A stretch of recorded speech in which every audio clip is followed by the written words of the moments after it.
the head of the pack. In the Daytona 500 qualifying races, race number 1, Jeff Gordon is the leader. Dale Earnhardt Jr. is second. Change for third while we were in the break. Ken Schrader and Terry Labonte shuffling Mike Wallace back to 5th. And Mike Wallace looks like in the 33 car, the auto lead car is struggling. Well, I thought he was struggling to keep up. It looked like going through the corners that time. He did manage to get on the back bumper of Terry Labonte. Well, he's got help coming, BP, because normally 10 cars lined up in a draft, we're going to catch 5 cars lined up in a draft. So if these guys stay in line behind this lead group, they'll catch that front draft. All right, let's see. You see Jeff Gordon, Sterling Marlin back in 7th position. You see Sterling is a little over 2 in the 3rd second, but it's growing, Wally.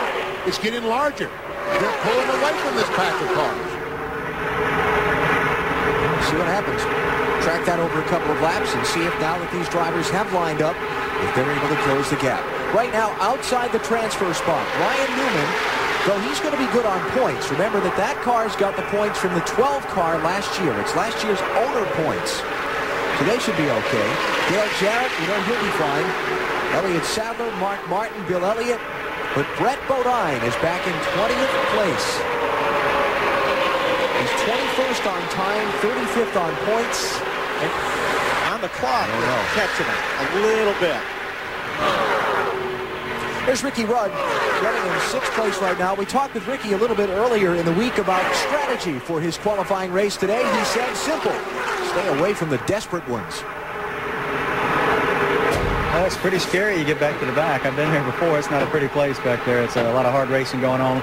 A lot on the line for a lot of teams that don't have provisional spots that maybe didn't particularly qualify well on the stopwatch. So it's do or die for them, and they drive that way. I mean, they're doing what they need to do. They really hang it all out. If they don't hang it out and maybe get their car in the Daytona 500, there won't be a Sunday for them. So as far away from that mid-pack or 15th place transfer spot that we're going to be. But he's pretty close to it right now. As a matter of fact, the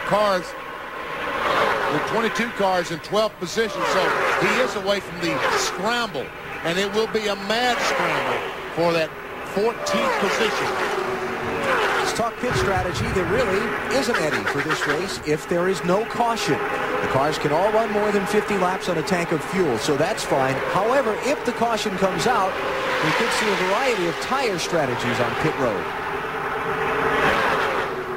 Some of the guys in the back take 2 tires to get some track position, get up front, that kind of thing. I think that they're really concerned about the tires going away after about 25, 30 laps. So I think the caution flag should come out right now. Most of these cars would dive in the pits, and most of the lead cars would change 4. We saw last week in the Bud Shootout that Rusty Wallace changed 2 tires, Kenny Wallace changed 2. They got great track position, but the guys ran them down and left them. Well, I think other than, what the rule package like last year, the cars handled so good, they stuck so good, the handling wasn't as much or as important as it is now. Tony, what do you think about that? I agree. It puts more of the driver back in our hands.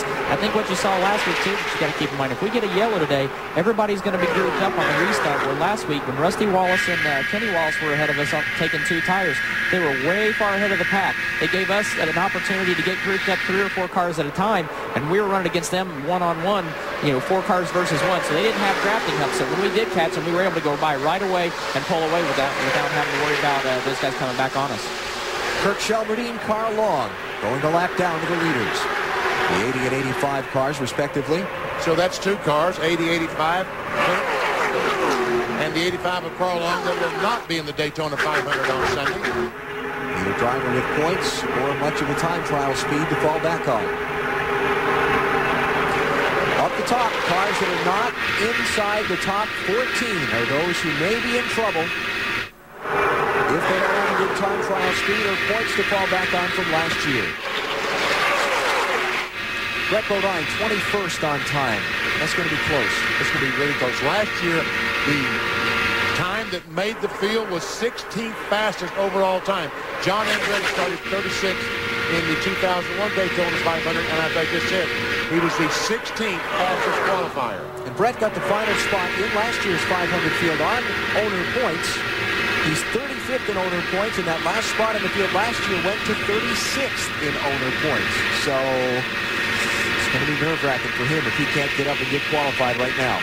And you can see just how consistent these cars are. 182, it never changed down the entire length of the backstretch. As he goes in the corner and hits this banking, it will slow down a little bit, down to about 179. Now, we should see 184, 185 on the front stretch because of the tailwind. I see 183, 184. The wind just blowing that car around the line. Come on, 185. Junior, 180. There you go. As he drives off the corner, we might even see... Oh, he went away. I thought I was going to see 187. You ever get tired of this, you got a future as an auctioneer. Okay? Jeff Gordon is the leader of Daytona 500 qualifying race number 1. We're halfway through.